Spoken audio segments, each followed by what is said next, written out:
வணக்கம் உறவுகளே! கடவுள் முருகனும், கவிஞர் வாலியும். கவிஞர் வாலி எழுதிய "கற்பனை என்றாலும், கற்சிலை என்றாலும் கந்தனை உனை நான் மறவேன்" அப்படின்ற பாடல் உருவான விதம் குறித்து இன்றைய பதிவில நம்ம பார்க்க போறோம்.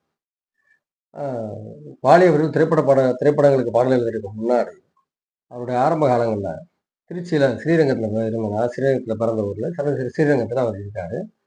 அப்ப அவருடைய இளமை காலத்தில கொஞ்சம் வறுமையில தான் இருக்கிறாரு. கஷ்டப்படுறாங்க. ரொம்ப ஒரு மிடில் கிளாஸ் ஃபேமிலி ரொம்ப கஷ்டத்தில இருக்கிறாரு. அவருக்கு எதுவுமே சரியா செட்டா அமையல அப்படின்னு சொல்லிட்டு, அவருக்கு ஒரு வருத்தத்தில அப்படியே ஒரு மன உளைச்சல்லயே இருந்திருக்காரு. ம அந்த மாரி நேரங்கள்ல திருச்சியில இருக்கிற திருவானைக்கால் திருவானைக்கால் ஜம்புலிங்கேஸ்வரர் கோயில், அகிலாண்டேஸ்வரம்மன் கோயில் ரொம்ப பிரபலமான ஒரு ஆலயம். அந்த ஆலயத்துக்கு இவர் போறது வழக்கம். போயி அங்க போய் கொஞ்ச நேரம் சாமிய கும்பிட்டுட்டு, ரிலாக்ஸ் பண்ணிட்டு வருவாரு. அன்னைக்கும் அதே மாரி நடந்தே போறாரு. ஒரே மன உளைச்சலா இருக்கு அப்படின்னு சொல்லிட்டு போயி அந்த அம்மன பார்த்து வேண்டுறாரு. கும்பிட்டுட்டு வேண்டிட்டு, "அம்மா எல்லாத்தையும் நீயே பார்த்துக்க தாயி" அப்படின்னு சொல்லி கும்பிட்டுட்டு பக்கத்துல இருக்கிற அந்த மண்டபத்துல படுத்துடுறாரு. சும்மா சாஞ்சு உட்கார்றாரு. கொஞ்ச நேரத்துல அவர அறியாமலே ஆழ்ந்து தூங்கிட ஆரம்பிச்சுறாரு. கொஞ்ச நேரம் கழிச்சு கனவு வருது. ஒரு கனவு.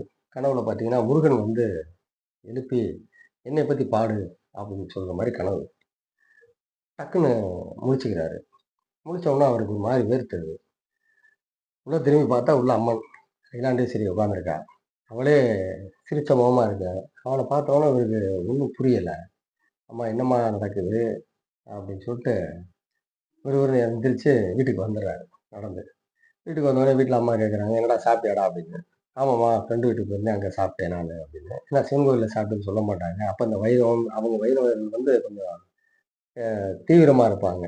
அது ஸ்ரீரங்க பெருமான் மேல ரொம்ப ஆழமா பக்தி உள்ள இவங்க. அப்ப அவரு என்ன பண்றாரு, ஒரே குழப்பத்துல இருக்கிறாரு. என்ன இந்த மாரி வந்திருக்குதே, என்ன செய்யறதுன்னு ஒரே குழப்பத்துல இருந்தவரு, நண்பர்ட்ட ஷேர் பண்ணிக்கிறாரு. எப்படிதான் இருந்தாலும் அத நம்ம ஃப்ரெண்டு கிட்ட கேட்போம் இல்லையா? "என்னப்பா எனக்கு இந்த மாரி வந்துச்சுடா, என்னன்னு தெரியல. படுத்திருந்தேன்" அப்படின்னு. படுத்திருந்தேன். எனக்கு கனவுல வந்து இந்த மாரி முருகன் இந்த மாரி சொன்ன மாரி இருந்துச்சு அப்படின்னோனே, அப்ப சில நண்பர்கள் வந்து என்ன சொல்றாங்க, "தம்பி இது வந்து உன்னுடைய கற்பனை தான். அதுதான் உனக்கு வந்து அப்படி தோணியிருக்கு. மத்தபடிக்கு அதெல்லாம் இல்ல" அப்படிங்கிறது ஆத்தியம். கடவுள் நம்ம கூடயும் கூட அப்படிதான் சொல்லியிருக்காங்க. அப்ப சில பேர் வந்து இந்த நாத்தியம் அப்போ கொஞ்சம் பரவலா இருந்த நேரம். நாத்தியம் பேசுறது. கருப்பு சட்டை. அவங்க சொல்றாங்க, "ஏய் இதெல்லாம் வெறும் சிலைடா, கல்லுடா. கல் எப்புட்றா உன்ன வந்து எழுப்புச்சு? என்னடா நீ" அப்படின்னு சொல்லிட்டு பேசுறாங்க. பேசினாலும் இவருக்குள்ள ஒரு மன உளைச்சல்ல இருக்கிறாரு. ஒரு மன சங்கடத்திலேயே இருக்கிறாரு. "எழுதணும், என்ன எழுதுறது?" அப்படின்ற ஒரு மாரி. அப்ப சூழ்நிலையில என்ன நடக்குது அப்படின்னு பார்த்தீங்கன்னா, அவருடைய சகோதரிக்கு முடியாம போயிடுது. அவங்க இளவயது. பட் அவங்களுக்கு அ ஒரு சீரியஸான ஒரு கண்டிஷனுக்கு போயிடுறாங்க. அதாவது அ லங்ஸ் ரொம்ப பாதிச்சு, நீர் கோர்த்த மாரி ஏதோ ஒரு சிர்ரோசிஸ் என்னமோ மாரியான ஒரு வியாதி அவங்களுக்கு வந்துடுது. பாவம் அவங்க ரொம்ப கஷ்டமாயி போகுது. ஜிஹெச்ல சேர்த்துடுறாங்க. ஜிஹெச்ல சேர்த்து வச்சு பார்க்குறாங்க. அவங்களும் டெய்லி 2 நேரம் டியூப்ல நீர் எடுக்கணும். அப்படி எடுத்துக்கிட்டு அவங்கள காப்பாத்த முடிஞ்ச அளவுக்கு ட்ரை பண்ணிட்டு இருக்காங்க. ரொம்ப சீரியஸான கண்டிஷனுக்கு போகவும், ஒரு கட்டத்தில டாக்டர் சொல்லிடுறாங்க, "இல்ல தாங்கிறது கஷ்டம். ஸோ அதனால நீங்க வீட்டுக்கு கூட்டு போயிருங்க" அப்படின்னு சொல்லிடுறாங்க. வீட்டுக்கு கூட்டு போங்க அப்படின்ன உடனே, அப்புறம் இவங்களும் யோசிச்சு பார்க்குறாங்க. சரி பரவால்ல அப்படின்னு சொல்லிட்டு, நாங்களே டிஸ்சார்ஜ் ஆகிக்கிறோம்னு வீட்டுக்கு கூட்டு வந்துடுறாங்க. வீட்டுக்கு வந்த இடங்கள்ல வந்து படுத்திருக்காங்க. அவங்க ஒரு பக்கம் படுத்திருக்கிறத பார்த்தா இவருக்கு பெரிய ஒரு வேதனையா இருக்குது. என்ன இப்படி இருக்குது? என்ன செய்ய போறோம்? அப்படின்ற மாரி, அக்கா இப்படி படுத்திருக்காளே அப்படின்ற மாரியான ஒரு ரொம்ப ஒரு கஷ்டமான ஒரு அப்ப அவருடைய நண்பர் ஒருத்தர் சொல்றாரு, ஃப்ரெண்டு வாடா நம்ம திருச்சியில ஒரு டாக்டர் இருக்காரு. அவர போய் பார்ப்போம். ஆ வந்து பார்க்கட்டும். அவரு என்ன சொல்றாருன்னு கேட்போம். கேட்டுக்கிட்டு ஆ முடிவெடுக்கலாம்டா. ஏன்டா மன வருத்தம் பண்ற? அதெல்லாம் சரியாயிரும். வாடா பார்ப்போம்டா. அவரு கொஞ்சம் தைரியம் சொல்லி கூட்டு போறாரு. அப்ப திருச்சியில போய் அந்த டாக்டர பார்க்குறாங்க. பார்த்துட்டு, "சார் இந்த மாரி வீட்ல இருக்கிறாங்க. நீங்க வந்து பாருங்க. ஜிஹெச்ல இந்த மாரி சொல்ட்டாங்க" அப்படின்னோன, அவர் அங்கருந்து கார் எடுத்துக்கிட்டு வர்றாரு. அப்ப அவரு வந்து பார்க்கறதுக்கு அவருக்கு ரூ. 5 கார்ல வந்து பார்க்குறாரு இல்லைங்களா? அதனால ரூ. 5 அப்ப ரூ. 5ன்றது பெருசு. ரொம்ப பெரிய விஷயம். வர்றாரு வந்து செக் பண்ணி பார்த்துட்டு ஒரு ஊசி போடுறாரு. போட்டுட்டு, "சரியாயிரும் ஒண்ணும் கவலைப்படாத. அதெல்லாம் ஒண்ணும் பயப்படுறதுக்குலாம் ஒண்ணும் இல்ல" அப்படின்னு சொல்லிட்டு போயிடுறாரு. ஆச்சரியமான விஷயம் என்னன்னு கேட்டீங்கன்னா, அவங்க பொழச்சுக்கிறாங்க. அந்த டாக்டர் பேரு சுப்பிரமணியன். போதாதா, வாலி அவர்களுக்கு ஒரு அதீதமான நம்பிக்கை ஆயிடுச்சு முருகன் மேல. வந்தது முருகன் தான் அப்படின்னு நம்ப ஆரம்பிச்சுடுறாரு. உண்மையிலேயே அதிசயமா அவங்க அந்த நோயிலிருந்து விடுபட்டு ரொம்ப அழகா அதுக்கப்புறம் 85 வயசு வரைக்கும் வாழ்ந்திருக்காங்க. அதனால வாலி அவர்களுக்கு சரி நம்ம முருகனை பத்தி நம்ம எழுதியே ஆகணும் அப்படின்னு சொல்லிட்டு தான் கற்பனை என்றாலும் கற்சிலை என்றாலும் கந்தனே உன்னை மறவேன் அப்படின்னு சொல்லிட்டு எழுதுறாரு. நிறைய பேர் உன்னை கற்பனைன்னு சொல்றாங்க, கற்சிலைன்னு சொல்றாங்க. எப்படி இருந்தாலும் சரி, நான் உன்னை மறக்கவே மாட்டேன் அப்படின்னு சொல்லிட்டு அவர் அந்த பாட்டை எழுதுறாரு. எழுதிட்டு தன் நண்பர்கள் மூலமா டி.எம். சௌந்தரராஜனுடைய விலாசத்த வாங்கிறாரு அட்ரஸ. எப்படியாவது கண்டுபிடிச்சவங்க அவருக்கு இப்ப இந்த நாடக குழுக்கள்லாம் கொஞ்சம் லிங்க் இருக்கும். வாலி அவர்களுக்கு.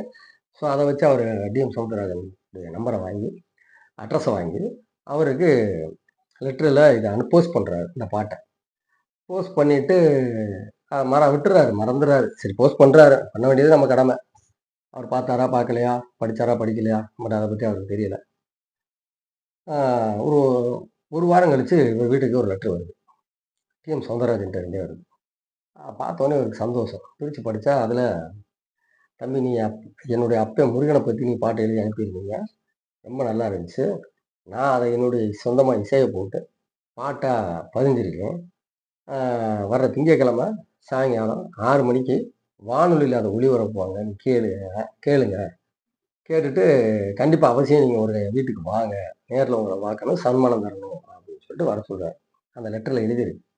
அப்ப படிச்ச உடனே அவருக்கு, "அம்மா, தாயே, அகிலாண்டேஸ்வரி, முருகா" அப்படின்னு அவர் அறியாமலே கூவ ஆரம்பிச்சுடுறாரு. கத்திர்றாரு. அப்பா அப்படியே பார்க்குறாரு அவங்க அப்பா. "என்னடா?" அப்படின்றாரு. இல்லப்பா அப்பத்தான் அப்பாட்டயே சொல்றாரு. "இந்த மாரி எழுதியிருந்தேன். டி.எம்.எஸ் அவர்கள் அத பாடியிருக்காங்க சௌந்தரராஜன். இப்ப லெட்டர் அனுப்பியிருக்காங்கப்பா" அப்படின்னு. அத பார்த்த உடனே அவருக்கு அப்படியே ஒண்ணும் யோசனை இல்ல. அவங்க அப்பா அப்படியே பார்த்துட்டு, "சரி முருகன் மேல பாடுனது இருக்கட்டும். நம்ம ரங்கநாதன் மேலயும் ஒரு பாட்ட போட்டு டி.எம்.எஸ்ஸ பாடச் சொல்லிரு. நீயே எழுதி" அப்படின்னு சொல்றாரு. அப்படின்னு சொன்னோனே இவருக்கு அப்படியே ஒண்ணும் சொல்லல. சரி ரைட்டுன்னு சொல்லி சிரிச்சுக்கிட்டே விட்டுறாரு. விட்டுட்டு திருப்பி டி.எம். சௌந்தரராஜன் அவர்கள் வந்து சென்னைக்கு வந்து பார்க்க வர்றாரு. பார்க்க வந்த இடத்துல அவர பாராட்டி சன்மானம் குடுத்து, "நீ ஏன் சினிமாவுக்கு எழுதக்கூடாது? வா ட்ரை பண்ணு, முயற்சி பண்ணு" அப்படின்னு சொல்லி சொல்றாரு. கண்டிப்பா நான் அது மாட்டேன்னு சொல்லல சார். அதுக்கு எனக்கு வாய்ப்பு கிடைச்சா கண்டிப்பா செய்வேன். நான் கண்டிப்பா வருவேன் அப்படின்னு சொல்லிட்டு, அவர் அங்கிருந்து திருப்பி திருச்சிக்கு வந்துடுறாரு. அதுக்கப்புறமா அவர் முயற்சி பண்ணி, ஆ அந்த அந்தான முன்னேறி உள்ள போய் கடைசியா முதல்ல எம்ஜிஆருக்கு எழுதின அந்த நல்லவன் வாழ்வான் பாட்டு, அவர் எப்படி எழுதினாரு, என்னென்ன மாரிலாம் வந்தாரு. அதுக்கு ஒரு தனி வீடியோ போட்டிருக்கேன் நானு. அத நான் இதுல லிங்க் இருக்கும் அதில பாருங்க. என்னுடைய இதுலயே இருக்கு.